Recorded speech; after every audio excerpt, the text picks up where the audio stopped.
You're listening to the Heroes Power Hour presented by BlizzPro.com. Your hosts, Balrog fan Zexorus and DJ Tyrant.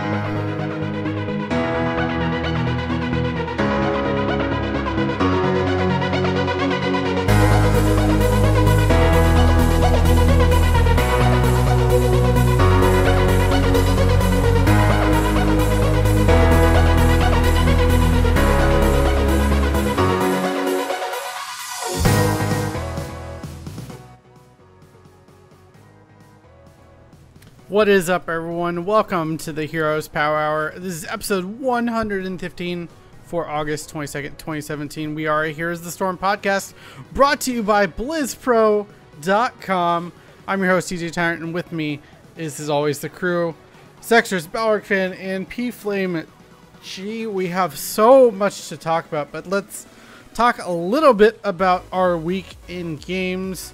Balrog Fan, we're going to start with you. How has your gaming been? How have things been? Never mind, we're going to Zexorus. Mr. Huge! The week's been alright. I've done more casting this week than actual playing, and we casted some HGC open games last night, and that was a lot of fun on the Nexus Commentaries channel. And we ended up casting Crowan's newly sponsored team Heroes Hearth, and that was a lot of fun to watch. Other than that, it's been more stupid Warframe grinding and stuff like that. So that's been pretty much my week in gaming, nice and short. Alrighty. Now, Balrog Fan, we able to talk with you yet? Yes. Okay. We played some games on Wednesday. Me and Zex did. It was pretty fun. We played the pre-show games, obviously, last week, this week. Didn't really get to play much Heroes outside of that. I've just been kind of working on Jaina a little bit now that we've been playing Bacon a little more, and he likes to main support, so I'm just trying to expand into some of the characters I like playing besides supports, and that's generally Jaina and Zagara. I feel at least somewhat comfortable enough to do my expected role on those two heroes. I'd like to be able to work a melee assassin in one day, but God, I've been saying that for going on a year and a half now, and I just don't see it anymore. I've given up. We should get you on Illidan. Yeah, that'll be great. I don't know. Maybe I can play him. I haven't tried it forever. It's doubtful, but I've never played Illidan with like you're the Illidan comp. You know, like let's put a Tassadar and a Zarya with you. You know, I've never got to do that. So I don't know. Maybe it's so broke I could make it work. But other games, not so much of anything else besides some Hearthstone here and there, Pokemon, usual card game stuff. What about you, P-Flame G? I've been playing a decent amount of unranked draft this week. I ended up with an unusually large amount of 4th, 5th pick, which means an unusually large amount of support play, which means an unusual amount of losses. Because I'm a bad support. But, it's good to kind of shift things and play different heroes sometimes and remember that there's other parts of the roster. Y'all should see my distribution graph. I looked at my profile, and it's like 400 games each of the other roles, and then like 1,600 games of Assassin or something. Wow. So that's just basically all you bottoming out on the pick rotation in Hero League. That's yeah. Like even distribution elsewhere. Pretty much. What support were you getting? I played mostly Rhaegar. Oh, okay. Gotta try out Uther, baby. It's great. He's pretty good. Yeah. I play him and Uther. And those are really the only two supports I can kind of get away with playing, and even not those very well. Mm-hmm. I guess as for myself, been playing Heroes pretty casually. We played some quick match before the show and some unranked draft. That was fun. Our Winions destroyed the game that we won on Black Hearts. That was pretty funny. But I've been playing also a lot of StarCraft Remastered, going through the campaign of that again, and it's a lot of fun, a lot of nostalgia there, and that's been really fun. And they did a really good job doing the upgrade graphics. It looks really nice, and they didn't touch anything from the gameplay side, which is pretty incredible, I think. And yeah, it's fun, worth the $15, especially if you played it back in the day. But it's a fun upgrade for sure. That's my struggle, because I didn't play it back in the day, and I'm trying to play it after enjoying StarCraft 2 for a while, and it can be a struggle. It's a struggle because you're like, well, I can't select more than 12 units. I can't building selection. I can't. Pathing is like babysitting 20 I cats. can't assign my probe spawn to a mineral. Yeah, exactly. Like, I was playing through it myself, and I kept like, why is this probe not going onto the mineral line? What's going on? Yeah, StarCraft 2 has spoiled us. StarCraft 2 definitely spoiled us, but we have lots of news to go through, but we have a very special segment to show before we get into Gamescom news and all that sorts of stuff. But did you want to intro this really quick, Zextrus? Anything to prime us on our interview with June from Tempo Storm? It was a really fun interview. You can kind of tell that, he's been working really hard at learning English, and he has very good vocabulary for someone who has English as a second language. And he was really fun to interview, and he's adorable. Like, he looks like he's like 16 years old at best when he's actually 22. And he gave some he's just a really upbeat kind of person. It's really nice. So Elena and I had the honor of doing this particular interview, so I hope everyone enjoys it. Yeah, with that, we will get underway. So enjoy this interview with June. We'll be back in about half an hour to talk a little bit about that and all the Gamescom news. See you in a bit. All right, everybody. We have the Heroes Power Hour interview right now. And as you can see above us, we've got the legendary support, June from Tempo Storm with us tonight. Oh man! And legendary. How are you? I don't know about that. You're a legend to a lot of people, actually. So I wouldn't sell yourself short, honestly. And obviously, we got Artifice with us tonight. And hello, June. How are you doing? How's everything going post Western Clash right now? Western Clash.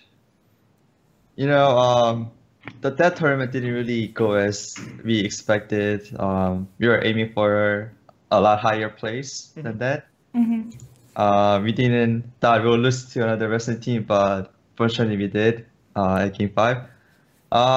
So we were a little sad. I was a little sad about it, but it didn't hit me too hard. We said, hey, when we go back to NA, we just fix whatever the issues we had. Just keep improving and getting ready for HCC and stuff, because our main focus right now is BlizzCon. Even when we were at Western, our goal and mindset was focused at BlizzCon. So we've been practicing pretty hard, and I think it's going smoothly for now, at least. it is the goal. Yeah. It's the big goal. Well, also, how was your move? You're in California now, right? Are you all settled in? Yeah. Kind of ish. Kinda. Like, I still need to. I just noticed that in California apartments they don't have the lights on the room. Yeah. Yeah. So I didn't know. So like during nights, my rooms are like super dark. Find one of the pendant ones. Hang your own. Yeah, maybe. So I need to buy a lamp and bed frame. I didn't buy that yet. Good. Now, did you move for work? Like, did you move to be closer to the team? So there's like couple dots behind why I decided to move. Like first thing, I really wanted to move to California just because it's California. But other big part is that I was living with my parents, and I kind of wanted my own space. because like players should take this as a job. So I want to start my own place to really focus on gaming stuff, to really re-motivate myself to be more competitive, I think.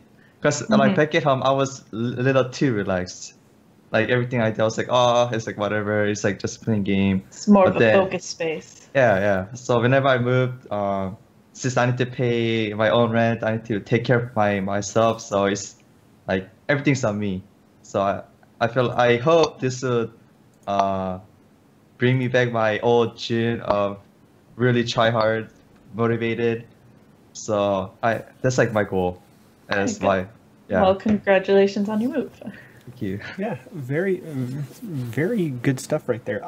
So when you were growing up, what were some of the favorite games you liked to play? And from that, what kind of led you to transition into competitive gaming? Because I'll be honest, you look about half my age. I'm 36. I'm old, brother, and you look like fledgling. You're pretty young. Yeah, I'm actually 22. I hear I look young a lot, maybe because I'm Asian. They always look young. So this is a perk that we have, I guess. So yeah, what the competitiveness? I mean, competitive. What was the question? Why I got into competitive? What games did you play growing up, Oh. and from there, what led you to transition into competitive gaming? So when I was young, I kind of grew up with StarCraft scene because I don't know what year StarCraft came out. I think it was like 1997 or something. I'm Yeah. not Sounds sure. about right. Yeah, that's Yeah, around that time. And my dad was kind of into the whole StarCrafting stuff. Like it was just really big in Korea. Like if you look at the commercials, you see pro players doing those instead of like celebrities. So they are basically kind of like celebrities in Korea. So growing up watching that, and I remember one day I told my parents, "Hey, I want to be like that guy," and my parents like, "Are you crazy?" Because it's kind of funny where, you know, the whole esports thing kind of blew up from the Korea, but then the parents, the people there are pretty negative about their like kids playing the game. So I played a lot of like StarCraft, like Diablo, and those stuff. Of course, my parents didn't like it. So yeah, those are the games I played. Kind of went sidetrack, but No, and that's actually really fast. Did you have a favorite player, pro player growing up? Because I love, personally, Firebat Hero was my favorite guy just for his victory celebrations, like jumping into the water. Yeah, see, you remember know who I'm... Yeah, that guy was insane, and I loved watching him. yeah. My favorite player for sure was Boxer. I don't know if you know Slayer Boxer. Yep, Slayer's Boxer. Yeah, I know who that Yeah. is. Oh. And Yeah. Dongray Gu, he was a favorite of mine in the StarCraft 2 scene there for a while. Oh. Oh, he was just a joy to watch. So, but no, really good answers. That was really fascinating to hear about how, despite esports in Korea, taking off so hard, a lot of the parents were like, "Don't you do that." So, Yeah. I guess it wasn't too different here in America. Yeah. I think it's still graduating towards that, or there's still a barrier there here. Yeah. Yeah. You had another question lined up for him, didn't you? Owen? It's more of a progression thing. So about this time last year, you were in Murloc Geniuses, correct? Up until about September. So from then until now, how do you feel your personal progress has gone? Like not your team, just you. Yeah. So I actually been thinking a lot about my personal stuff because like I feel like so the reason I kind of moved here was kind of bring back my motivation to really grow compared to Murloc Genius, because back then I was so desperate to get better because at the time when I was trying to get on the Murloc Genius, basically I had one chance, one and one last chance to become a pro player, which was during I think regional qualifier at Burbank. Yeah, and you said if you didn't get it, you would go back to school. Yeah. Because like at the time, my parents were like literally telling me, "Hey, by July, if you don't do anything, I'm gonna kick you out of the house, like cut off the internet and everything." So I was like really desperate to become the best player I can get. So honestly, I do think I got better if I compare between Morlocks and Tempo, but my growth, like the amount of growth I did during Morlocks and compared to now, I think during Morlocks I was getting better at faster pace. So that's the kind of main reason I kind of moved here to bring back that growth. Oh, got it. So you kind of plateaued, and now you're hoping to keep going. Okay, sure. I get it. Now, after well, let's talk about HGC a little bit more. Now, you admitted you were disappointed with your results at the Western Clash. Has Tempo Storm and yourself experimented at all with some maybe internal switches, maybe a different shot caller or something like that? Just trying to get, like you kind of said just now, get past that plateau, because Tempo Storm dominates, and despite having a slow start this the first phase of season. Call it season phase 2. You guys really locked it down there towards the end and showed that traditional Tempo Storm dominance. Are you what have you guys changed inside, if anything? Since Western and now, or like at all? Since Western Clash? Yeah, well let's say Western Clash. Time between Western and now, we didn't change too much. But as all know, we did kind of change, kind of role between Cattle and Fury. I mean, it's kind of hard to say it's a role swap because they both play tank, and all we did was, like, whenever we play 2 tank, we put Cattle in rotation tank, so it's not really too much of a change. I guess it's like a smoothness as opposed to like changes. Okay. Yeah, sure. So it was like barely like nothing. It was just natural change that we realized that it's working out pretty well. So okay. So that's the only thing I think we changed so far at all. So a little bit of a follow up to that. So HGC teams obviously scrim each other a lot. And this is personal curiosity on my point. Do things ever get a little goofy?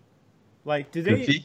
Like you guys try some really cheesy draft that you'd never really try just to see if it would catch the other team off guard? Like the Medevac Morales invincibility, like stuff like that. Does anything ever happen like that in scrims? I mean, there are teams that do a lot of cheese. I'm not gonna say who, but there are some couple insane comps that like people do. But I don't know if they'll actually run it. Like I see them trying it on tournament, but I don't know. People might seem interesting comps in HGC, like this phase, because like some interesting comps. Okay, so I am glad to hear that it's not all completely serious business all the time. Scrims are obviously serious, but like it's nice to see that they're willing to go, hey, let's see experiment. If this works. Yeah, exactly. Yeah. I'm holding out hope for another Cloud9 murky moment at BlizzCon. That was one of my favorites. So Elena over there is a huge murky fan. Huge. Oh, like did you like us when we were Morlocks? Yes. Cool. I'm hoping that they bring a little more emphasis on specialists in general. I don't think there's enough love for them when it comes to the competitive scene. You've got like an Abathur and Sylvanas, and that's about it. So, speaking of HGC, so since this is the full first complete year of HGC, what are some things that you anticipate next year? Like, do you think there'll be bigger changes? Do you think they'll change a lot? Because like the first year competitive in HGC, the second year's two different animals. Like, do you anticipate a big step next year? I think, like, I like how HGC like started everything, the league. I think it will really help grow the scene. I mean, I think it will grow even more. I think, and I hope it does.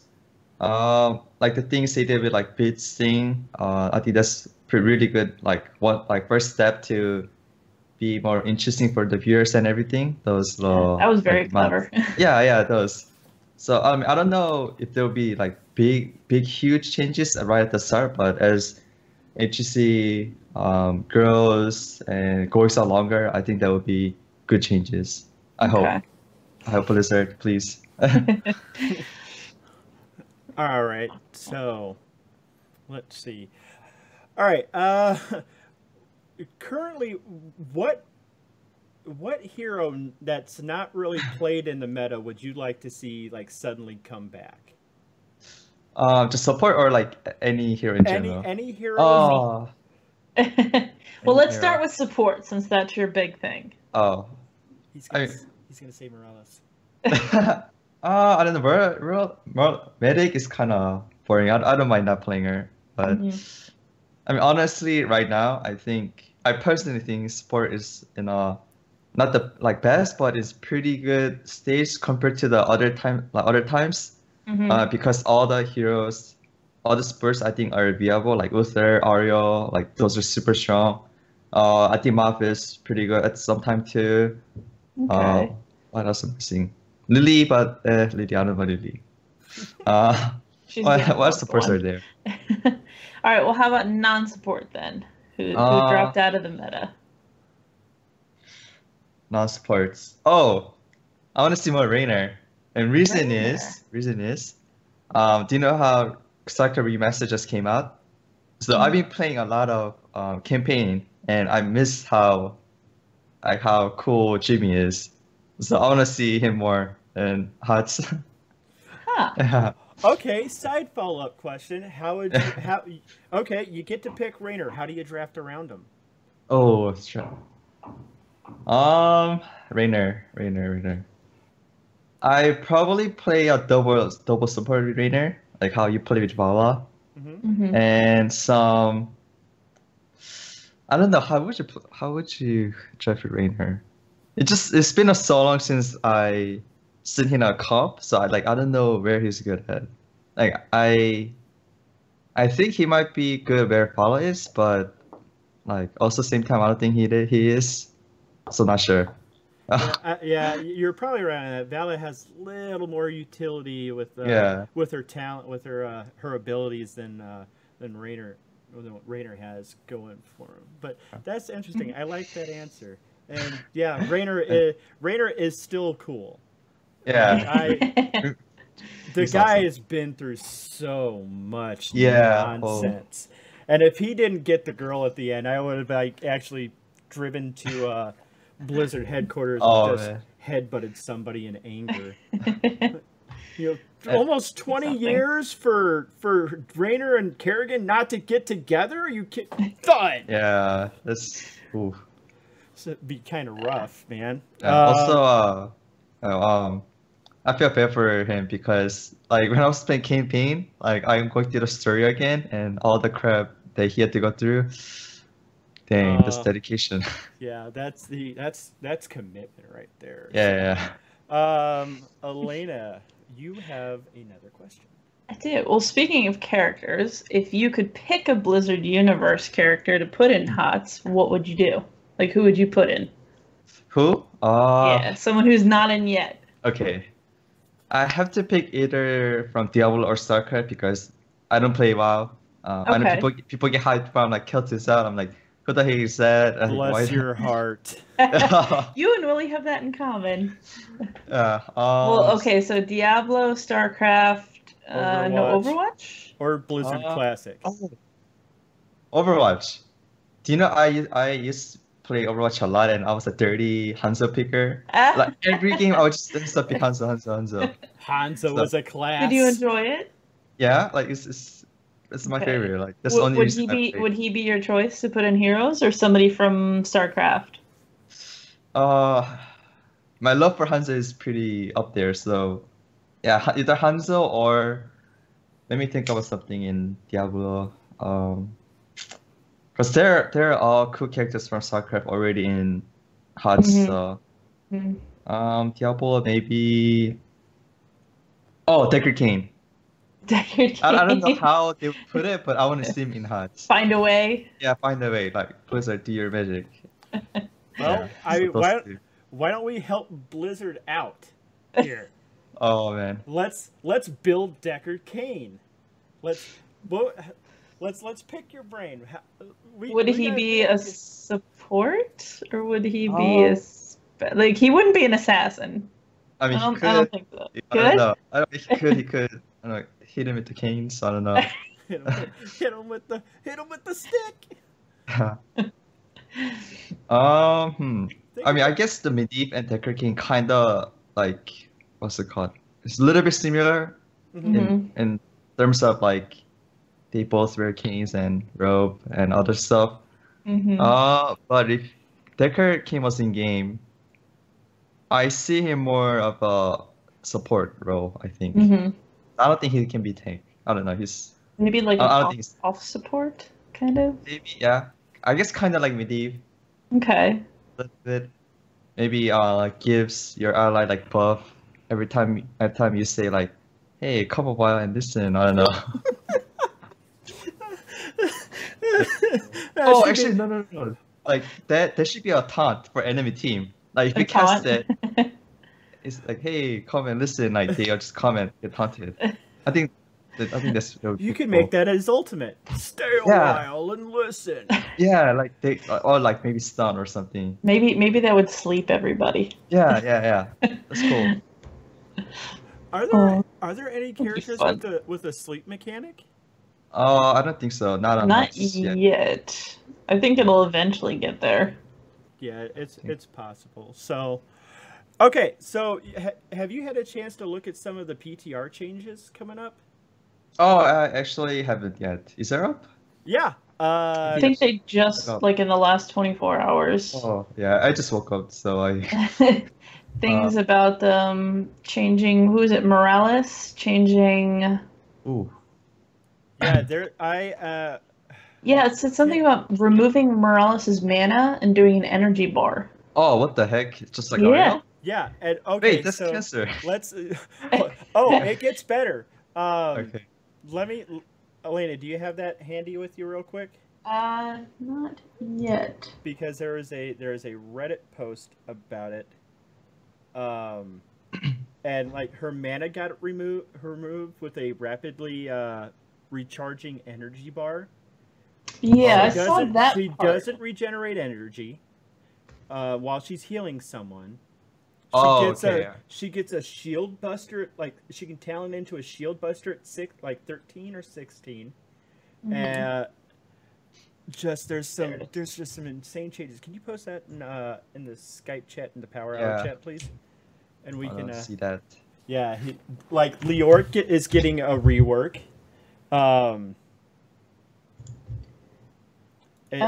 Something about where is it? Gamescom. I'm very jealous of Gamescom right now. But yeah, there's the Illinois Nightmare mount is finally getting released. That's cool because every time I stream with it, everyone's like, "Hey, where'd you get that mount?" And I always say, "I don't know. They say it's going to be released someday."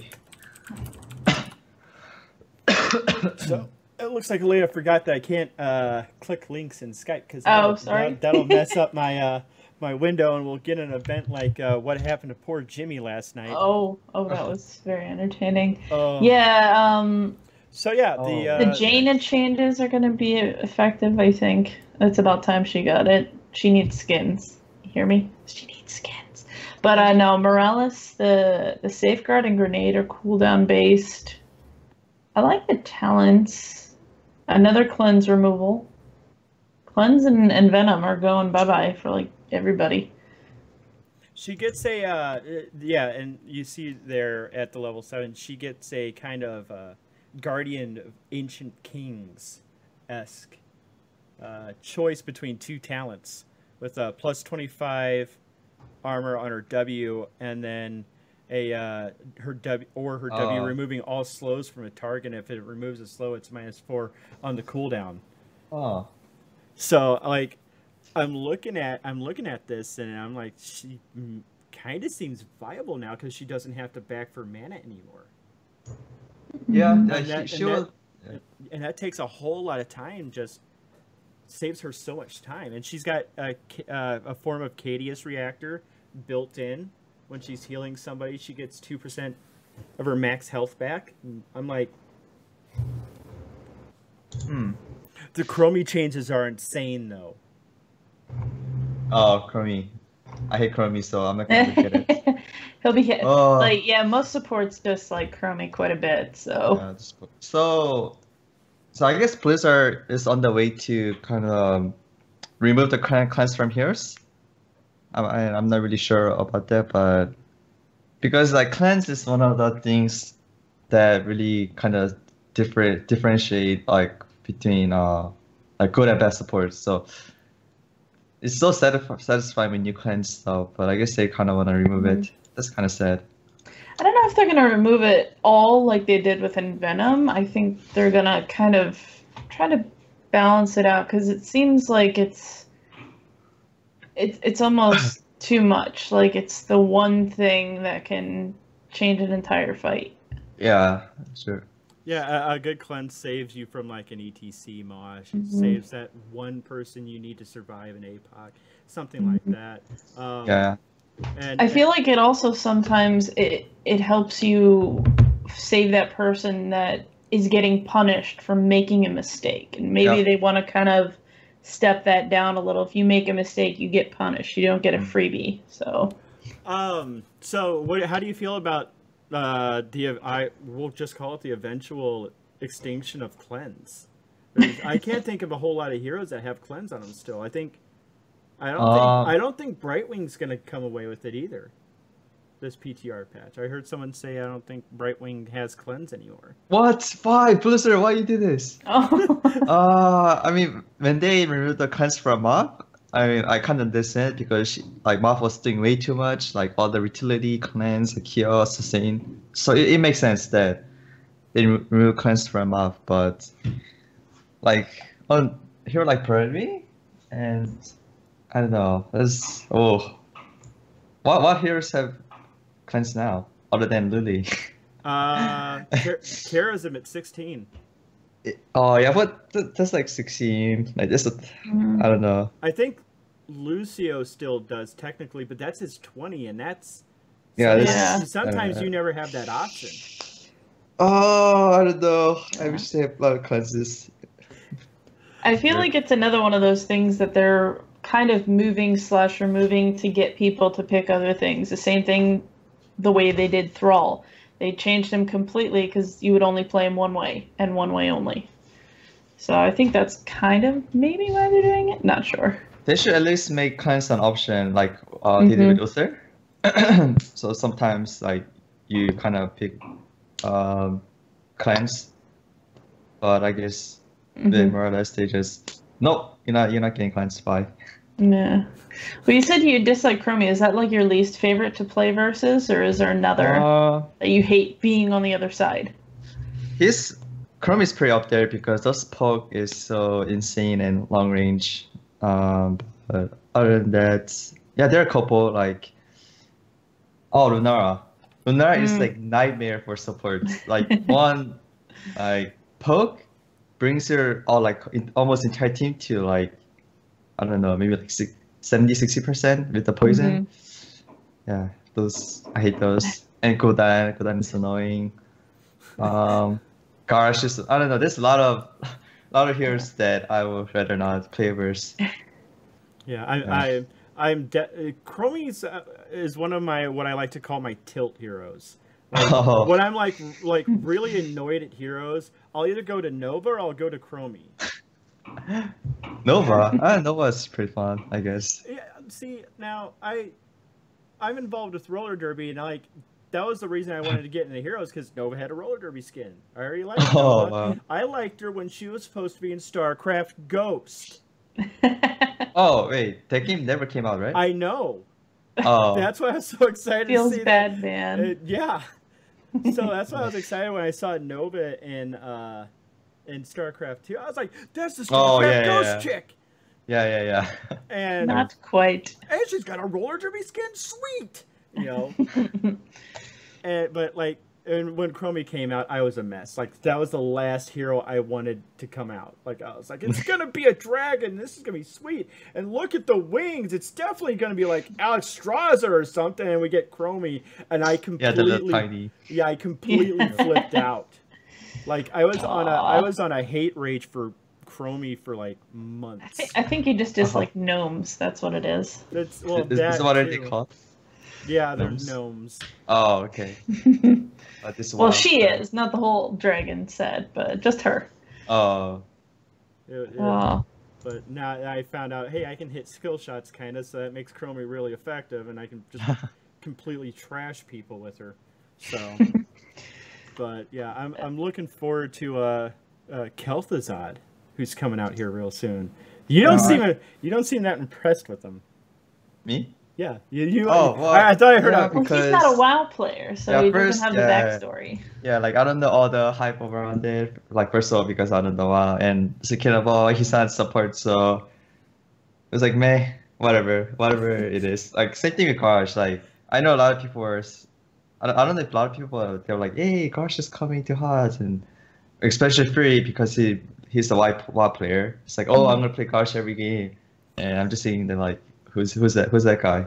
I'm not a fan of him, but I had to sit through his raids and they were not fun. So I just like his toss. I'm looking forward to when HGC can start picking him, just because that's gonna lead to some hilarious moments. Oh, just you chucking mean people. Yeah, just chucking people over walls.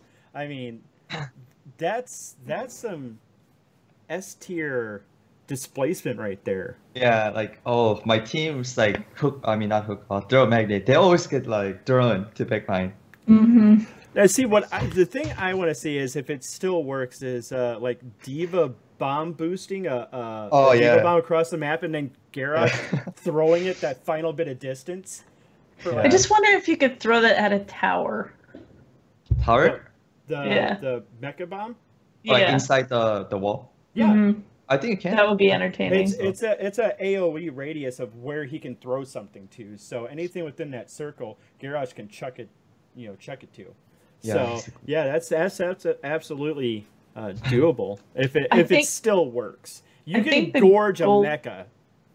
The goal for me would be to see him throw a mecha at Zagara ult as it's opening. Oh, like the ball? Yeah. Oh, that would be so sick. They're pretty cool. I think that's my goal, is to see that combo.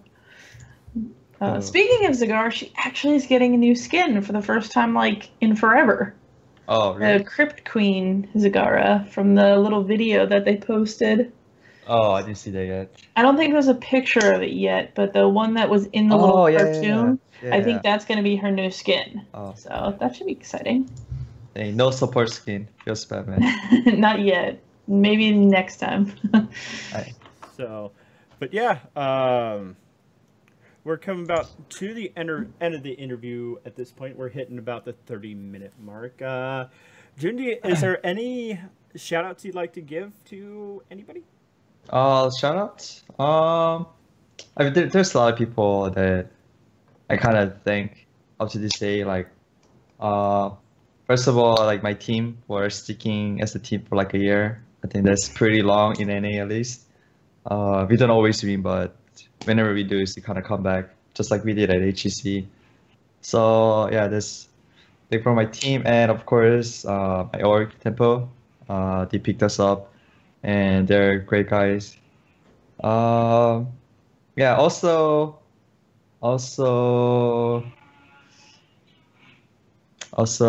I'm not sure. Shout out. Also, all the people that I played with back in amateur, there are a lot. I don't know if I can name everything right now, but because I had them at amateur, scene and really grow that I was able to be in pro. Like, I can't say they're the best teammate I've ever had. Like, they're the best players. I cannot say that, but because they were there in my team, I was able to grow and come all the way here. So they were like Daihu, I know I was teaming with Quinn, Tiger JK, Nightmare, all those people. So I yeah. like that kind of shout out. That's really nice. Oh. Yeah. That's like one of the nicest things like I've heard in a shout out. You know, thank you, Oh, listeners. really? Thank you to everyone who helped me get here. Yeah, for sure. You don't hear that often. It's just refreshing to know, some players still think like that. Yeah. I love It's because that. it's June. Oh. Nicest guy NA. Oh. So I think I can agree with that. yeah. So One last thing before you go, what, if any, if you have any thoughts on improving the crossing of the threshold between the college and amateur into the pro scene? Like, do you have any thoughts on how to improve that? You mean how they could break into the pro scene like better? Yeah, like how to get more amateur, like to build the pro scene up more. I didn't really think about this too much, but I think having better infrastructure. Yeah, for kind of amateur, like I think one of the reasons why amateur teams don't kind of break into the scene like as often is because like every time like their team doesn't last long enough and stuff. So like as a like Korean perspective that I've seen a lot of other games like infrastructure and stuff, like they all have like coach that really helps to relieve any team pressure they have. It could be like maybe they had a really heartbreaking loss and everyone's like tilted each other. They've kind of someone to kind of, hey, it's okay, kind of like a player coach. I think that would be really help. Mud did help. I don't know if there are people like that in amateur scene, but like other than that, of course, like just improving as a team. Yes, really, and they need to be really. I feel like if amateur player, like individual player or team, really want to be in pro scene, they really have to be, like desperate to be in the scene. That's like because as for me, when I was in just random amateur team, like no one knew who I was. Like I was just so desperate to get better. Like I tried really hard, a lot harder than I'm doing right now, which is kind of sad, but I'm getting there. So like a dedication thing. Yeah. Okay. Like you can't just expect to be pro after like a month. Like, you just can't unless you're just good at game. Like there are some people like that, but you can't just expect, hey, I played on amateur, like I won a couple of games. Oh, like I should be pro now. Like if you start thinking that, then you're not gonna last long because like right now level between pro and amateur is so big that so okay. I think the last Crucible definitely taught us that the gap between the amateur scene and the pro scene is indeed quite wide because I mean even in Death is in the HGC, but a lot of people kind of put an asterisk beside their name since they did lose their Crucible match. So that gap is still wide, and that's a really good point. If you definitely want to make it, you've got to have that hunger for wanting to be a professional and that drive to keep you going when you have setbacks, and that's really good advice. I like it. Oh, there's some like even pro players currently that it's not even that like they don't really care about the game, which is kind of sad that even those kind of pro players right now who is like, oh, whatever, like I don't need to practice hard are still in the pro scene. Like I'm not really trashing. They're not hungry enough to want. Yeah, so like I feel like amateur teams should be able to take place of pro players that are not hungry enough. But right now it's not happening that much. So I hope amateur scene grows so that all the players and team at the HCC are more trying hard and dedicated, which ultimately that would help grow the NA scene and not become an NA law anymore. So I'm looking forward to that. Right. All right. So I think at this point we're going to wrap it up because we're now pushing the 40-minute mark at this point with Elena's brilliant last question. Again, thank you so much for your time, June. I appreciate it. You good luck in the second half of Phase 2 in the HGC with Tempo Storm. And we hope to see you at BlizzCon, man. Yeah, I'll be there. So. I'll cheer for you. Oh, and also I live pretty close to BlizzCon, so I don't have to travel. So That's so good. It will be so good. Yeah. That's awesome. Yep. All right, and we're going back to the show. And we are back to the show. But yeah, really great interview with June from Tempo Storm, the support player for one of the top North American teams in HGC. I want to talk a little bit about the interview. We got a lot of really good information, I think, on insight into June himself.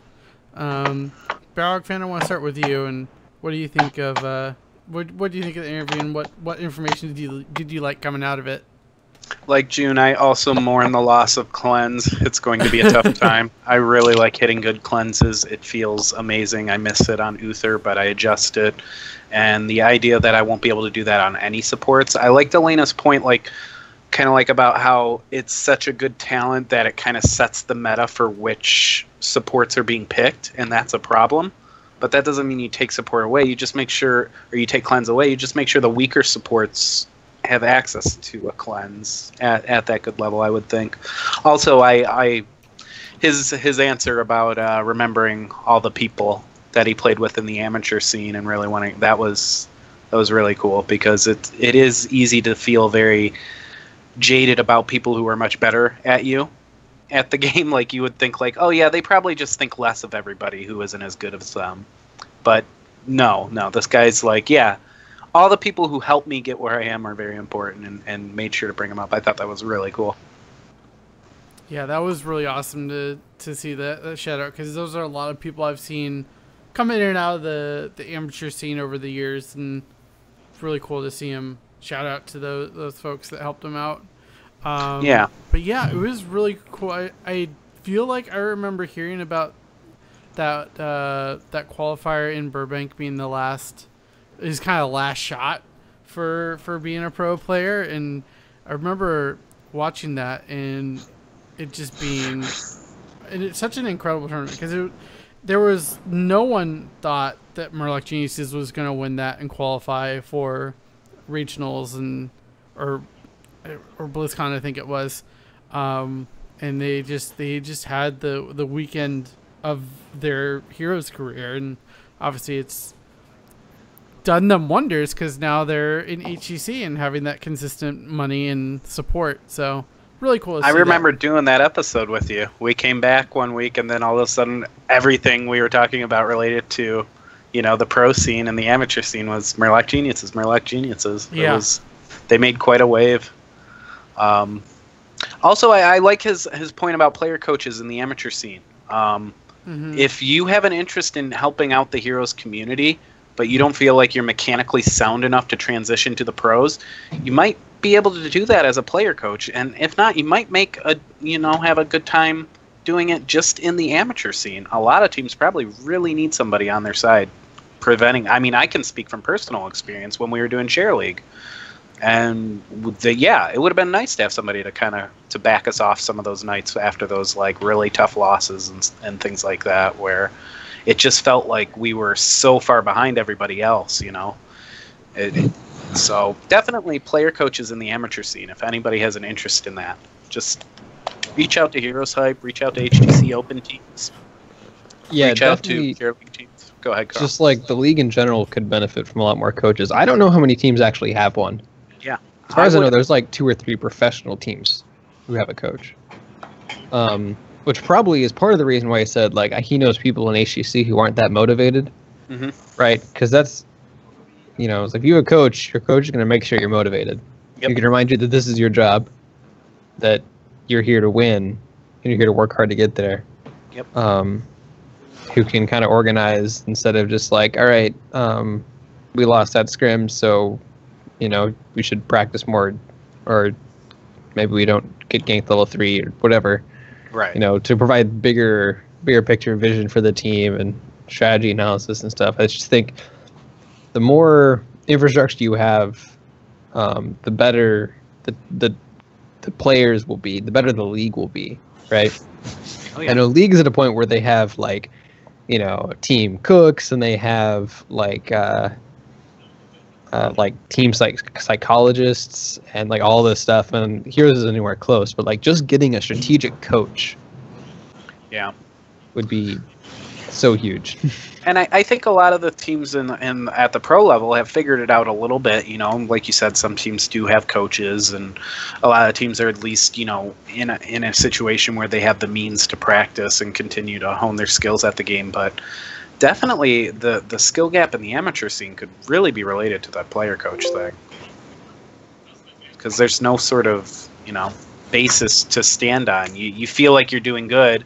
I'm sure some of these teams that were killing it in HGC Open thought they had a pretty good chance, and then you go up against, the teams that don't look so good that you've been watching in HGC Open, and they just crush you. That kind of thing has to be hard to come back from, Yeah, it's definitely rough.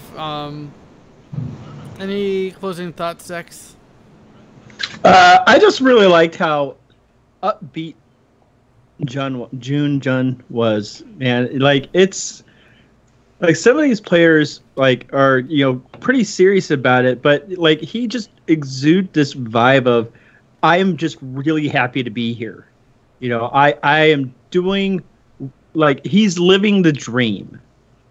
And like in our conversation, you could kind of get that feeling from him that like he's doing exactly what he wants to do in his life. And he's, he kind of admits he kind of said that he wasn't trying as hard as he should have.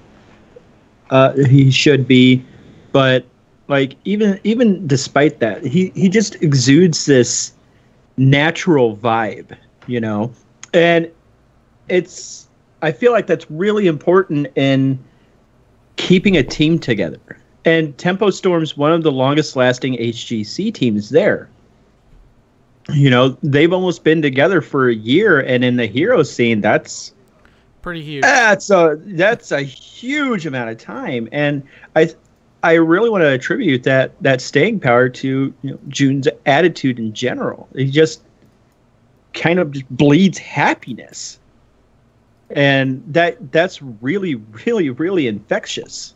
When you've got a guy that's constantly going, don't worry about it, we'll be fine, we can do this. You've got that guy on your side who, no matter what, will always pick you up no matter what. So like I just, and he looks so young. He's my age. He looks like he's like 16. He said he was 22, and that just kind of blew me away. I was like, no, you're not. Yeah. So, no, but yeah, a really enjoyable interview. We'll be throwing that up separately up on the YouTube channel for BlizzPro, youtube.com/BlizzPro. Check it out there. We are going to the big news, though, of the week. And Gamescom is over in Germany going on right now, and we've had a few announcements. We had a brand new hero, ranged assassin, known as the Archlich of Naxxramas, esteemed Lich Lord of the Plaguelands, commander of the Dread Necropolis, master and founder of the Cult of the Damned, formerly of the Council of the Six, creator of the Abomination, corrupter of the Sunwell, summoner of Archimon the Defiler, betrayer of humanity, founder and first Dark Master of the Scholomance, School of Dark Arts and Necromancy, creator and master of the Four Horsemen, corrupter of the Ashbringer, Hearthstone enthusiast and caring owner of Mr. Bigglesworth, the cat, that major domo to the Lich King himself, Kel'Thuzad is finally in Heroes of the Storm. What was that? The speech, Carlo? Robot Dr. Robot can rest in peace now. Yeah. I wish I knew what that meant. He's the guy who's posted that phrase in every weekday, like Wednesday rage thread for like a year. Yeah. It's always like, when is that going to come to the Nexus? So, Well, it's here. Well, before we dig into it, we have to ask: do we call him KT or Kel'Thuzad? So I will probably end up calling him Kel'Thuzad a lot, but I am fine with KT belonging to him. now is that the Warcraft lore person in you, or the the appeasing sort of, let's just make everybody happy? No, player? they're like legitimate reasons for him to be the actual KT. So So you're I'll go okay with with saying, like, you're okay typing ban KT, and they should know that means Kel'Thuzad. That's what you're saying. Yeah. Oh, And I mean, right goodness. now, nobody should be banning Kel'Thuzad anyways. That's my point. This is whoever's relevant in the meta will be referred to as KT. Yeah. There you In the go. event of a tie, coin flip. We'll host a coin Say flip. ban KT, and they'd be like, you have to mean Kel'Thuzad because nobody plays Kel'Thuzad. Yeah, or Kel'Thuzad is really good all of a sudden, and Yeah. Kel'Thuzad comes out trash, vice versa. So, I don't think he's gonna come out trash. no. No. I think I'm gonna play a lot of Kel'Thuzad too. He looks really fun. I think a lot of us are, because he does. Well, definitely look I see fun. this about a lot of new heroes, but it's like, yeah, but it turns out it's a support or it's a tank or whatever. But like he's a ranged assassin. That's what I play. Yeah. Mhm. So No, I immediately thought of Carl thinking Jaina was back, and then seeing Jaina changes and seeing Jaina was back, so he got double Jaina, and was very I got happy. Kel'Thuzad and I've got Jaina back. Jaina's my 4th most played hero. Yeah, AOE and roots tend to be a thing you like to do. Yeah, and that's the thing that Kel'Thuzad does. See, I'm already screwing it up. Kel'Thuzad We does don't that even very give well. the abbreviation. You're just calling him Kel'Thuzad. I know. But yeah, he actually starts with his trait is actually a quest. So similar to how we've changed Butcher to having a built-in quest in his trait as well. You gain Blight every time a hero is rooted by your Frost Nova or Chains. And after you get 15 of those, the cooldown of all basic abilities is reduced by 2 seconds. Okay, that's pretty good. So that's pretty good. After gaining 30 Blight, you gain 75% spell power. So, I saw it was a comment or a thread on Reddit that was the actual math of this. His abilities scale 2.5% per level. And what this basically means is that without the quest completed, you're about 30% less powerful than the average hero. And with the quest completed, you're about 35% more powerful than the average hero.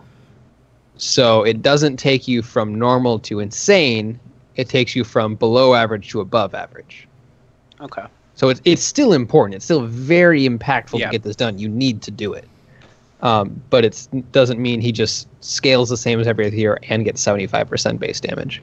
I feel like that's got to be the story with most heroes who are going to come into the game with a baseline quest. Yeah. Like, that quest is going to figure into their overall play styles in some way or form, because it's not there just for show. It's part of your trait, So. Yeah. I mean, if you're going to play Kel'Thuzad, darn it, Ha, got I'm him. so mad. See. Kel'Thuzad, The real KT, right? you're expected to finish your quest, and it's hitting 30 abilities basically. Yeah. 30 of 2 of his abilities. 30 of 2 of his abilities in Frost Novas and AoE. So if you're up against a melee heavy Vikings? comp or Vikings, Vikings yeah. elected group. Or if you're just playing any match ever and there's that extended 12-minute fight in mid lane while no one soaks. Yeah. Stack that quest real quick. Yeah. I can't wait to slam people together with chains. It's going to be great. That looks like a really fun ability. I'm excited for that. I'm trying to think of the best interactions, like who really gets messed up by suddenly being shoved together. Like who are 2 heroes that play front and back? I guess chaining the tank to a Li Ming or something and just kind of bringing them forward together. If you chain somebody with living bomb to somebody else, Yes, the there KT you go. synergy. The KT Team KT. Double Mage is back, baby. You heard it here first. There you go. Gosh, just so many stuns though now. I mean, He is a Jeez. root and stun monster. It's pretty cool to see mages like that. It's one of the reasons I prefer to play Jaina, because I expect my damage output to not be good enough to perform on heroes who are solely focused on damage. So I like ones that have the utility. So I might, play Kel'Thuzad very casually and enjoy him a lot, much like I do Jaina, just because all those roots, all those slows, very fun. Yeah, let's talk about those heroics, though, really quickly. Frost Blast launches a meteor of ice at a targeted hero and does damage around it in an area, and enemies hit by the Frozen Tomb are rooted for 1.5 seconds. And then Shadow Fissure creates a fissure anywhere on the battlefield that explodes after 1.5 seconds, dealing damage to enemies in its area. So, how big is this fissure? Because 1.5 second delay is kind of significant. From the screenshot, it looks pretty tiny. So you probably this has to be a follow-up. That's what it feels like to me. Or you have to be really good at predicting where the enemy's going, kind of like with Sulfurious Smash, I guess. Yeah, you don't ever want to throw Sulfurious Smash raw. Yeah, it's true. You're using it wrong if you do that. See, or you're in think quick match and you don't have another stun on your Yeah, your yeah, team. exactly. Ice Meteor just sounds better because you choose a target, and this scenario plays out a lot where you think you've got somebody killed and they escape within the safety of their team. Well, now there's a hero who can punish the entire team for saving that hero, because once that hero goes there, the targeted thing goes down on them. They're all rooted. People trying to disengage are going to be caught out in occasions where they don't use a disengage tool, where they're just trying to use positioning and movement to disengage. They can be, successfully punished and not able to disengage. I mean, either you're going to root several members of their team, or you're going to isolate somebody trying to run away from their team. Yep. Yeah. Sounds good to me. Since it says anywhere on the map, right? Yeah, Yeah, it says anywhere. It's The AoE root one is not anywhere on the map, right? right. Yeah, right. The Shadow Fissure is anywhere. The AoE, I guess I thought the wording on the AoE route implied that it had a fairly long cast radius, but maybe I was mistaken. I mean, probably once it's cast, you're not going to break it. Yeah. Yeah, Like Shadow. Pyro. Like I'm just calling Shadow Fissure, Shadow Fissure, just Precision Strike 2.0. Because really, that's what it is. It's a global ult. Yeah. And But it has about the same delay as Precision Strike. So. But if it has a very small radius, it's going to be in precision strike. Yeah. There's no way you're going to be Well, hitting that consistently enough to get the value.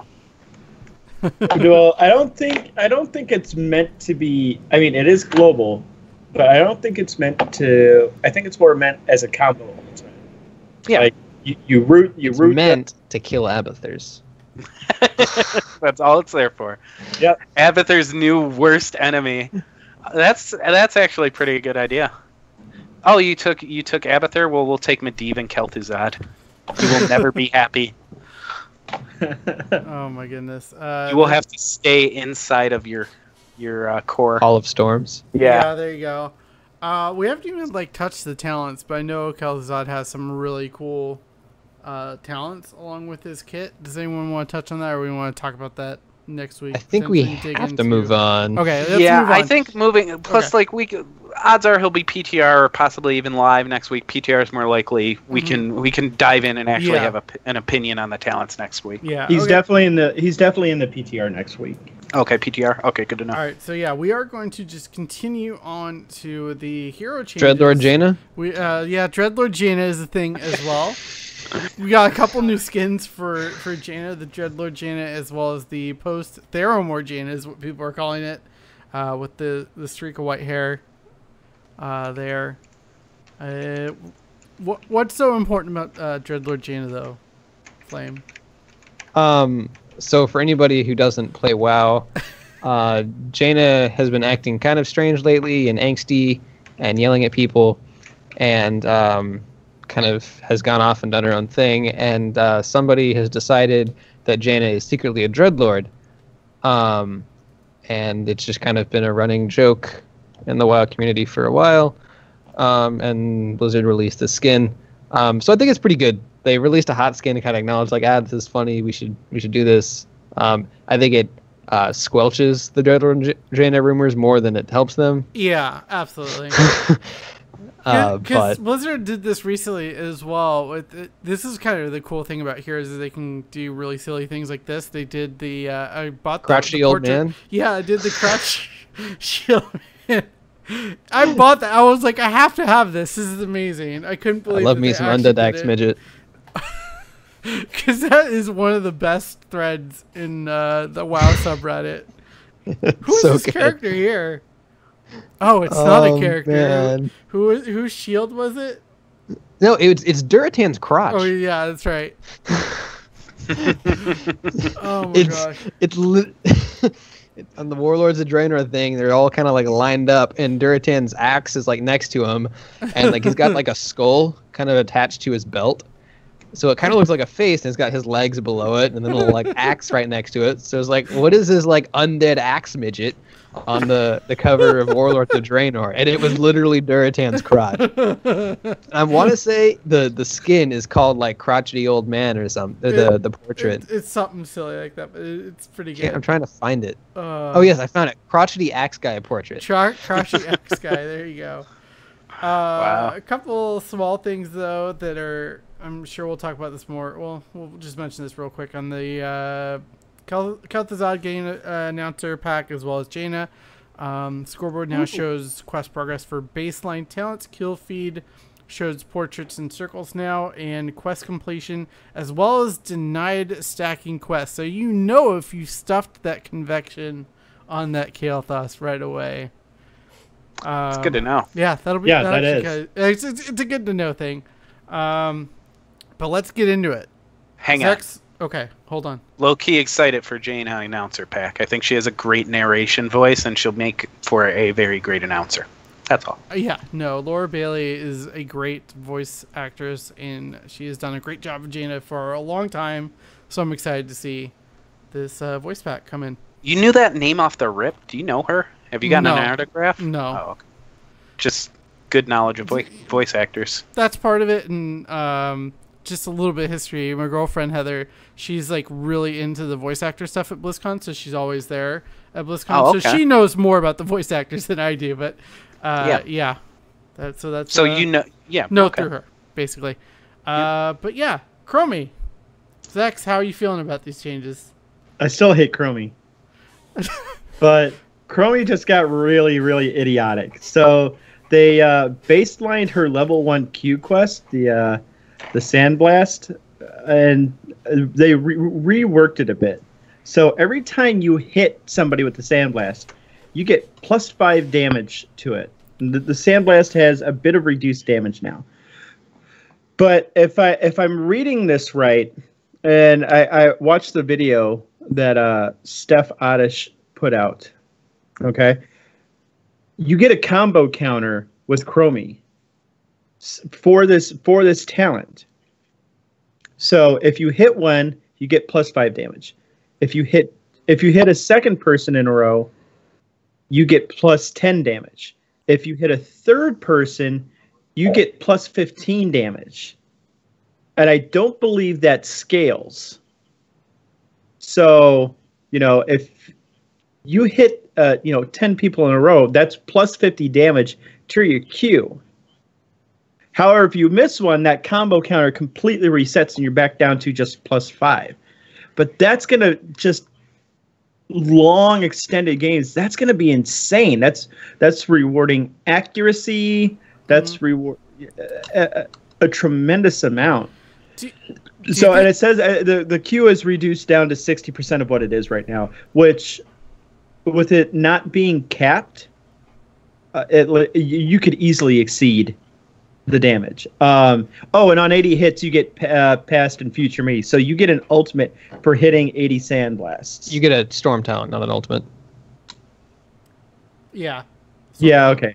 But is this almost kind of in line to how they're building out Kel'Thuzad, where he gets this baseline quest where his power is kind of less at the start of the game, but as you complete the quest, your power really comes online? Yeah, I think so. We might see a few more heroes get these, questing baseline talents. I really like. Sorry, I don't want to cut in. No, go ahead. I just really like stuff kind of like that, where because there aren't items in this game, and I know like in other MOBAs with items and some of the characters, you can kind of say like, all right, this is an early game hero. This is a late game hero, right? They synergize really well with, they get 6 items or whatever, and they're really good. We don't have 6 items. But we just say like, all right, we're going to reduce like their base kind of stats, and we're going to give them this really sick quest that can like surpass where they were before and make them super strong in the late game. And they take a hit early is really cool. Or even if you want to say like, and I think Zagara does have just like really high base values and just worse scaling than everybody else. But cool ways to do that other than just like numerically they get more or less stats at level is pretty cool. Yeah. And I'll throw in real quick, sorry, that I really enjoy any quest that encourages players to get good at a very important aspect of the character. Get good. Skill shots, hitting your Q on Chromie is and always will separate good Chromies from bad Chromies. If you're missing your Q consistently, you're not playing her the way you should be. So this quest reinforces that behavior. It says you're gonna get really strong, but only if you're hitting that Q, dum. Yeah, and like even they really have added some neat talents to her Q, like her level 1 talent. Q quest removed. The normal one, hitting 3 in a row now gives triple bonus damage increase. That sounds insane. Level 4, Q no longer pierces. New E talent. When time trap is activated, reset Q and W cooldown. That's so gross. And that's so disgusting, because how many times have you had someone run into a time trap and they know that your Q and W is on cooldown and you can't do anything about it? Okay, you're going to eat this damage whether you like it or not now. Mm-hmm.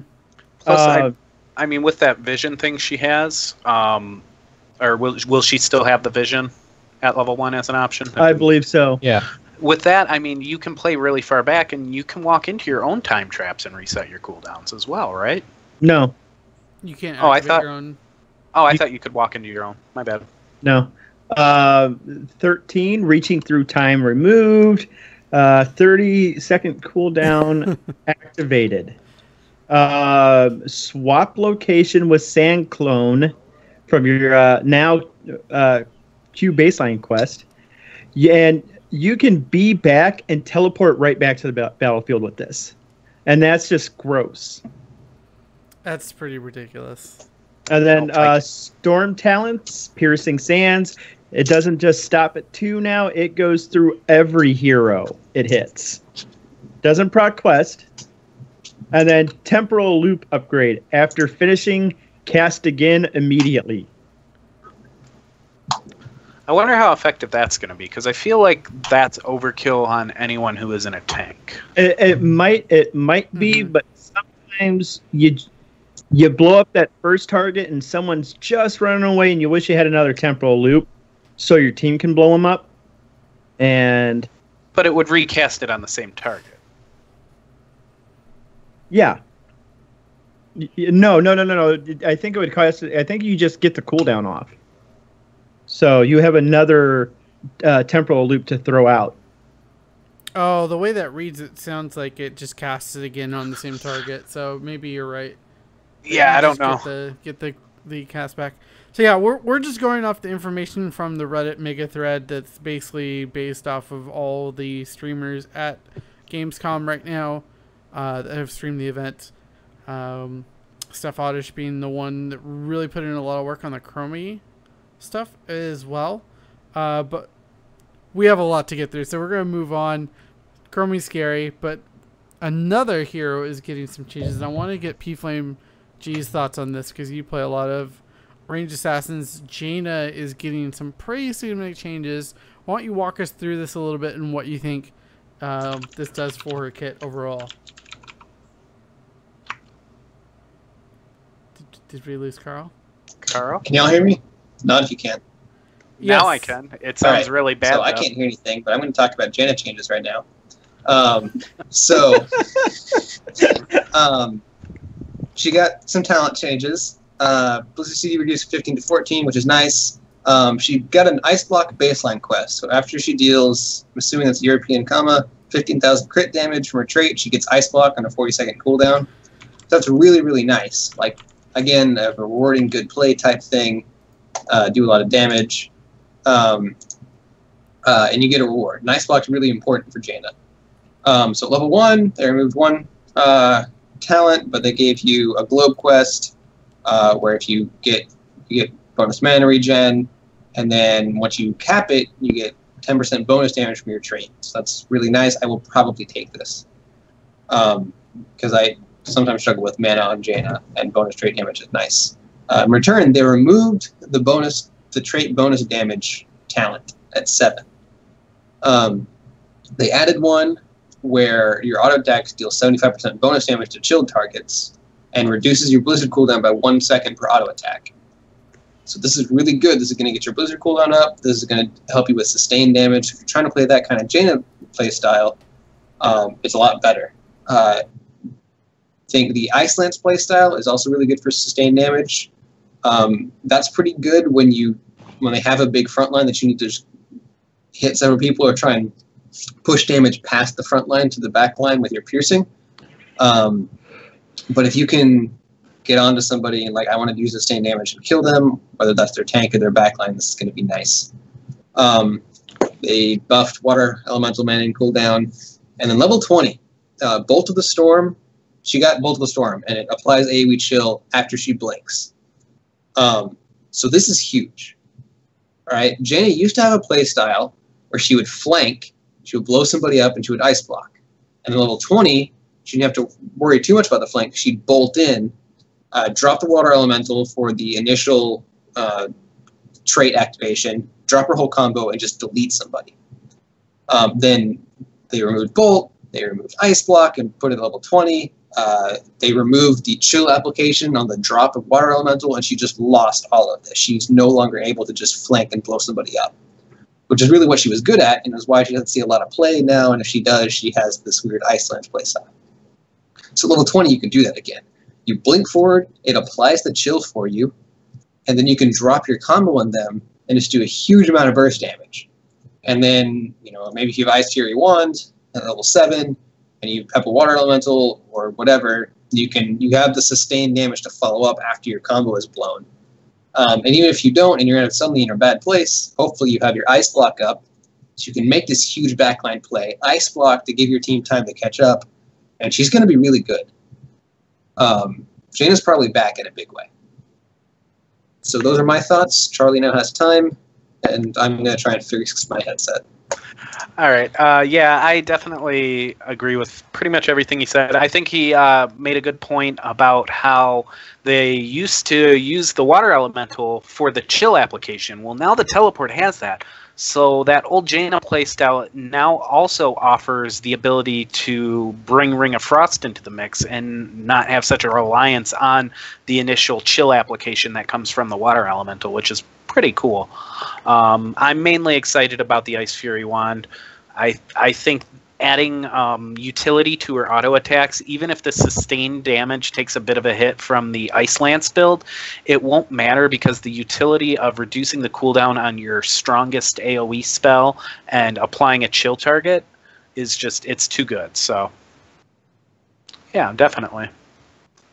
Yeah, I'm really looking forward to these changes because I definitely played a lot of Jaina back in kind of that era. And it'll be interesting to see, especially with the blink, or not blink, but the Ice Block being really built into your toolkit a little bit earlier, as long as you're getting the damage in. One thing I will point out is that the Ice Block is on a 40-second cooldown, which is twice the amount of the cooldown it currently has as improved Ice Block as a level 20 Storm talent. So it's still only on a 40-second cooldown compared to most activatable abilities, which generally have a 60-second cooldown. But yeah, and if Bolt is like 60 or whatever, then hopefully you're probably going to try and use those in tandem. Right. So do you maybe you didn't hear it? Do you think there's the idea that, you know, the water elemental was previously taken to apply the chill for that last endgame combo after the bolt. Now that the bolt applies the chill, that opens up Ring of Frost for that combo, right? Yeah, so so she doesn't need her ult for that big combo anymore. If you are trying to play a more sustained style with the auto attacks, you want the water elemental to weave in with that. And the ring is for a big AoE kind of lockdown thing. So neither ult really does anything for that big burst combo. It's kind of going to be up to because the ring is a delay and everything. So like I said, it's like you can do a big team fight AoE blow up with ring. You can do individual damage over time with ring with. I meant for the individual, but you have the ring as a utility. Like the enemy team, you've got, obviously you don't teleport into a giant team trying to blow up one person. You can use the ring to separate and create situations where that blow up is ensured. Yeah, you don't need either ult for the black line flank blow up playstyle.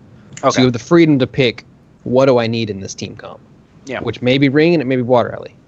I think it'll be fun for me and you, because I'll probably play her sustain and you'll play her blow up, so it'll be cool. Yeah. Jimmy, you want to go into Leoric a bit here with Zex, because I know you guys both play the old Spook King, and you are now Spooky Tyrant. So yeah, I am Spooky Tyrant. Oh my goodness. Leoric did get changes here as well on this build that everyone's playing at Gamescom.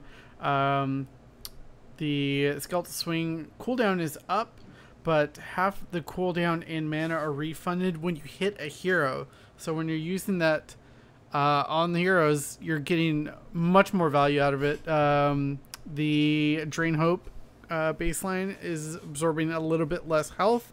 Every first and second auto attack cleaves now. The third hits for double damage without cleave. So this matches kind of the auto attack animation that it currently has in the game. Lots of talents can change it well. At level 1, the Consume Vitality gives a cooldown reduction of 2 seconds to that Skeletal Swing and heals for 4% of max health per enemy hero hit. Fealty unto Death is still the gain health and mana when minions die.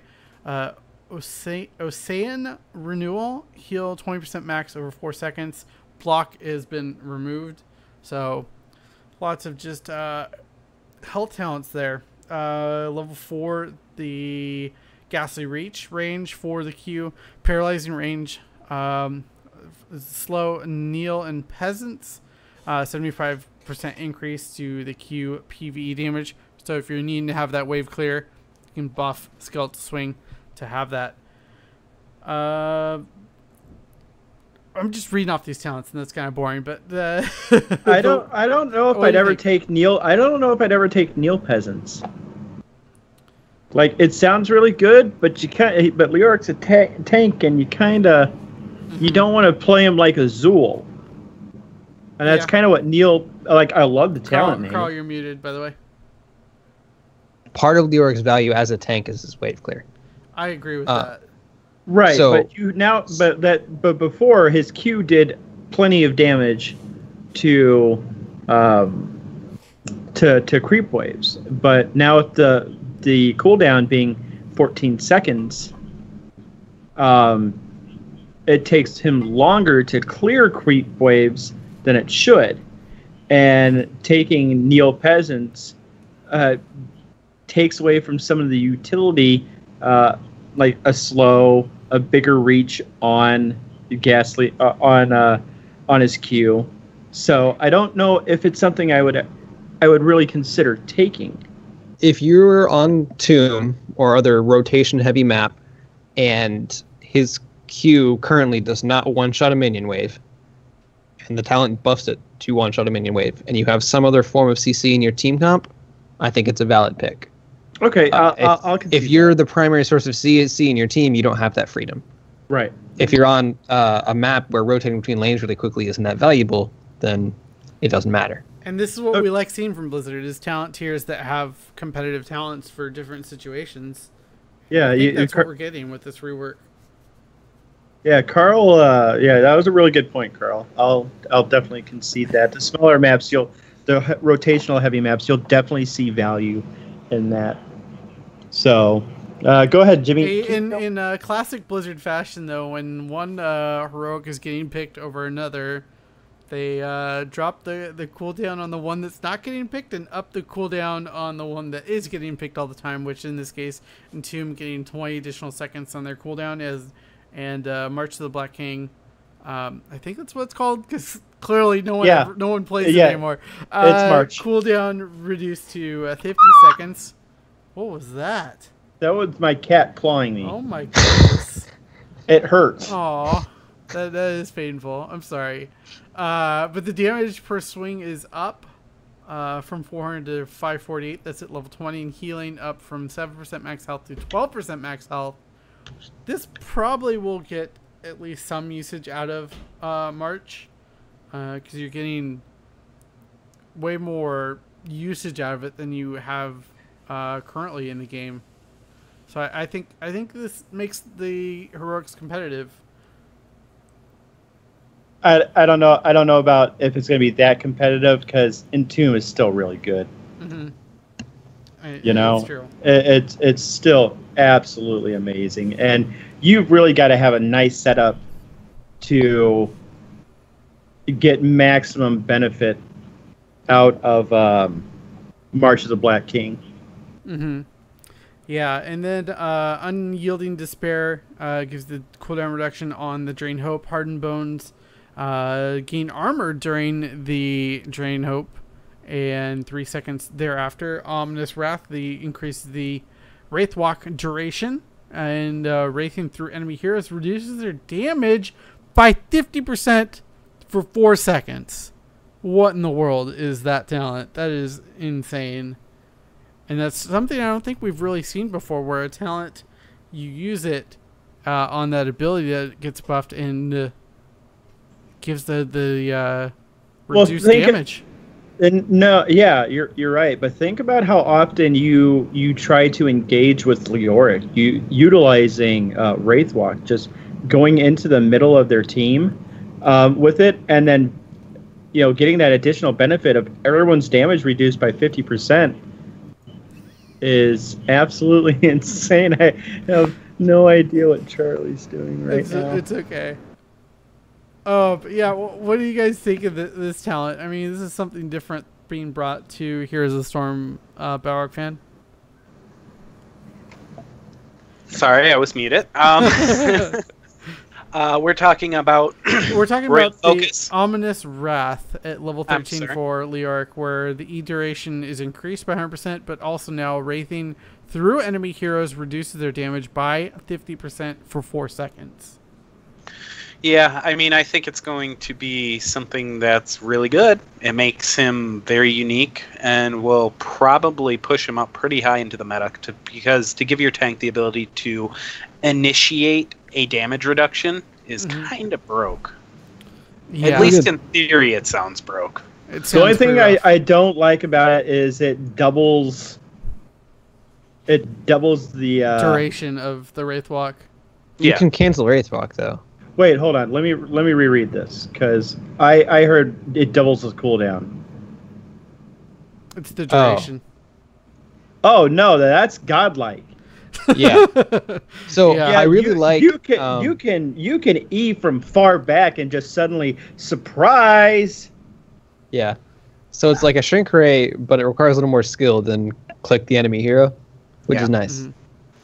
Yeah, I think you're going to see a lot of people making bad plays, looking for the dream in lower levels of play, but I think higher up, and obviously the pros, they're going to really, really take advantage of this kind of initiation, because it's a new way to initiate team fights, and it doesn't sound like a bad one, because even if Leoric dies, he can arguably come back quicker and in a better position than any other hero in the game.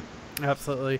Level 16, though, Royal Focus. Next, Skeletal Swing does 50% more damage, and Healing Heroes reduces the cooldown of your Wraithwalk by 7 seconds.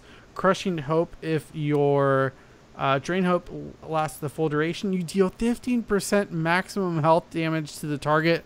Does not heal Leoric, but that's a disgusting amount of health.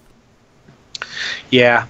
That really punishes tanks that play sloppy against him and just stand there in it because they can take the damage. They no longer can take the damage. Well, let's talk about his new talent, Mithril Mace. Yeah. Increases attack speed by 20%, plus 3% per 10 minion kills or 1 hero kill, capping at 50%. So he already hits pretty hard, and then you add that attack speed to a potential 50% attack speed buff to him with the cleave and the double damage that's being put in baseline. The double damage on every third hit. I wasn't here for that. You clarified that the third hit is not cleaved. Yeah, right. Correct. Okay. That's nasty. Yeah, the other two are no jokes either, but like that is just long. I don't even know what to say. You've got an angry skeleton in your face smacking you. Stim drone Leroic fam. Well, yeah, I mean, anytime you give a tank with strong auto attacks increased attack speed on a talent that's also, it's conducive to his play style, then it's going to help. It's just how much does it help you tank? So, I mean, it won't really be a tank kind of thing, but it will definitely be one of his warrior picks or bruiser picks for sure. Or when you pair it with a 20, helps you tank. So you're getting 5% of their max HP in every auto attack. Yep. That's more than fair. Yeah. Wow. So, but yeah, the York broke, fam. The storm talents. He gets 5 talents now at the storm tier. Burning Despair deals 175% damage of Burning Rage. AoE and damage double while the W is active. Spectral damage, 2.5% max HP. Heals Leoric for double. So every auto attack heals him for 5%. Entomb now silences caught heroes. So, haha, Li Ming, you're not getting out of the box today. Activatable replacement for Hardened Shield, Shroud of the Dead King, gain protected for 3 seconds. Basically, yeah, that just gives you invulnerability for 3 seconds. From damage, you can still be stunned, right? When you're protected. Yeah, you can still be stunned. You're not going to take any damage whatsoever. So yeah, fun times with Leoric. I'm excited for these changes.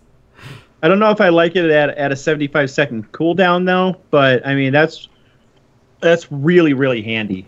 Well, what did we talk about? Your iteration, long-range initiations where you're going to be going through a bunch of people and putting yourself at a bit of risk. Well, when you come out of that, now you're invulnerable. So if they've been good at targeting you and blowing you up off of your initiation, now they can't do that.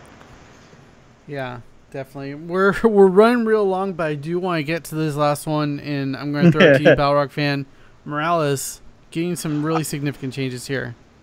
Okay, so and I'll try to make this quick. They're basically taking away mana from Morales and just giving her an energy bar. The energy bar starts at 100, and it will tick down, I believe, at a rate of 6 energy per second while your heal is active, your Q. When your Q is not active for 3 seconds, then it starts regenerating at a clip of 6 energy per second. So the balance there is you will spend a lot of time healing, but you may end up in downtime periods that feel awkward during the middle of a team fight when you don't have energy to heal. So energy management is going to be very important for Morales moving forward once she has this. It's going to open up a completely different play style for her, and I think it's going to be a strong one, but I only think it's going to work on the back of her new level 1 talent, which is Caduceus Feedback, and that's auto attacks gain 1 energy and +4 against heroes. So you're going to be able to mix in auto attacks while you're healing, because the heal, you just, set it and forget it. It's still Morales heal. But now you actually have an incentive to be auto-attacking tanks and things like that, because you're going to be building in your energy, giving you more sustainability on your long heal. So I think that's going to be pretty key, because most other stuff doesn't allow her to gain energy from what this list is showing me. unless I'm overlooking something, but it seems like that's pretty much going to be the regen rate on her how her energy works. So there's a few other changes coming out here that will further complement all the stuff that she got. Cleanse is being removed. Instead, she's getting vanadium plating. Please. More cleanse removal. Rip feels bad, man. I know you talked about this a little bit with June earlier, but vanadium plating plus 25 armor when you use your W, which is being stunned extends the duration of W. W is your safety guard that, Morales' little protective shield she puts on people. And then she also has physical therapy where your W will remove all slows from the target, and if it removes a slow, there's a 4-second cooldown reduction. So while she won't be able to pull people out of hard CC with her W, she'll be able to stop them from being slowed down, which is going to be pretty important if Kel'Thuzad is as present as everybody thinks he's going to be. She might actually have a very good counterpick meta to people like Jaina and Kel'Thuzad if they prove to be very strong presences in the meta. Having somebody who can give somebody a flat damage reduction shield on a short cooldown stick that takes off the slow as well, it's just going to help you keep people safe. Maybe definitely not as good as Cleanse, but it's definitely a talent that allows you more flexibility in your in the ways you can save team members, which is all, in my opinion, it's what you're always looking for in a support, and what's really separates the top tier supports in the game from the lower tier supports. The top tier supports have more options for saving their teammates. I think she's getting a lot of that now, and it's going to work in her favor once we get rid of all the trolls trying to take advantage of her new level 20 talent, where everybody has protected status for 2 seconds upon exiting the medevac. Yay! I mean, it's cool. It'll be fun when it's executed. It's going to feel bad when you got a Morales on your team in quick match and he's just going medevac for that reason and doesn't really support all that well. So I want to explain this other go ahead. thing. So I read the linked comment. So she can pick a storm talent at 20, where she summons a medevac where the entry point is your Hall of Storms, and the exit point is where medevac currently is. So if you have a big fight coming up, or like you just there was a kind of a fight and you backed away, people can back and then medevac back to where Morales is, and I think it's a reduced cooldown that you get from it. So it's not like it doesn't. I think it does consume the medevac cooldown, but it doesn't set it to the full cooldown. So you can use normal medevac soon after.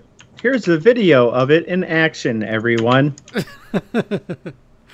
Yeah, we'll post that up in chat and in the show notes. Rip. Oh yeah, Zaxxurus Heroes is not a mod. Get wrecked. Probably by Shadow. Oh my goodness. Yeah. Okay, that doesn't make any sense because I was an editor on this channel, but I don't have mod. That was JR. I remember now. I remember that episode.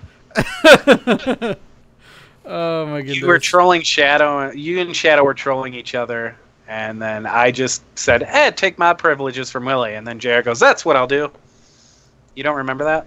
No. I forget what we were doing. I feel like it might have been that Storm podcast thing we did a while back, but I don't know if he was watching or not. I think he was, though. Yeah. But yeah, lots of changes coming in this upcoming patch.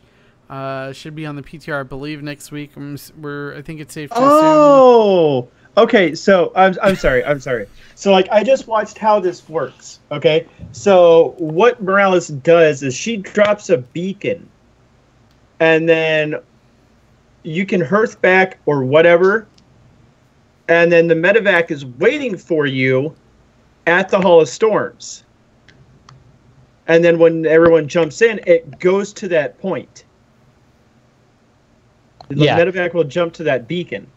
So you can do it if everybody's low, or you could even everybody's split pushing everywhere. And you say, hey, everyone back, I'm setting up this medevac thing, and everybody gets to Morales' location. The scenario I see is right after a boss play where you might have gotten into a skirmish over the boss and you're trying to, you end up getting the boss, but everybody's hit. They didn't lose everybody either. They've got maybe 3 or 4 people up. You trade it one and you end up with the boss. back Hearth, come back full force push with your objective, without losing any downtime. Really, just backing right back into your thing. That's going to be like the best use for it. I feel like making sure you can continue to press an advantage. Yeah, and that I definitely see that being used in that fashion. So sorry, I saw how it worked, and I was like, okay, now it makes sense. Yeah, so. Definitely. But this has been a very long episode, but it's been very good. We had the interview with June. We had Kel'Thuzad. We have the changes coming to multiple heroes. Any closing thoughts before we close out the show, though? We'll go with P Flame G. Oh, nope. Apparently, he doesn't have Balrog fan. Yes, I'm excited. The PTR is fun. Everything's good. Let's do it. Next week. All right, Zexerus, how about you? Casting Heroes is fun. Check us out at Nexus Commentaries, where we'll be casting some Chair League this Thursday. 2 games with me and Balrog Fan, and then 1 with me and Jimmy, where Jimmy gets to cast the Golden Miches. Check me out at Zexerus Heroes. Blah, blah, blah. I can't really think of anything else. Carl's silence is really creeping me out at this point. Yeah, you still can't hear us, clearly. No, I'm pretty sure he can hear us. I'm just pretty sure that he's choosing to say nothing. All right. Patreon.com/HeroesPower. Check it out. It helps support the show and all the assorted costs with having a weekly podcast with different hosts and hardware that we're all using. So, issues do come up, and this helps go towards supporting that, as well as giving back to you, our listeners. It's been a while, but we do giveaways occasionally, and that helps support that. Also, review us. If you can't donate to the Patreon, go ahead and review us in iTunes and Google Play. 5-star reviews really help the show and grow the audience for this Heroes community. As well, check out blizzpro.com all throughout the week to hear the newest episodes and stay up on all the latest Blizzard news, as well as Heroes of the Storm news posted there pretty quickly. youtube.com/blizzpro, discord.com.blizzpro.com, and as always, check out all the other great shows on our network. Wednesdays at 6 p.m. Pacific is West March Workshop for Diablo 3. Thursdays at 7 p.m. Pacific, Payload Podcast for Overwatch. Mondays at 7 p.m. Pacific, Well Met, the Druid focused podcast. I mean, Hearthstone. But and then always Arcane Analysis for World of Warcraft in audio format only on blizzpro.com. And I think that is going to be it for episode 115 of the Heroes Power Hour. We will see you next week in the Nexus. And as always, stay tight.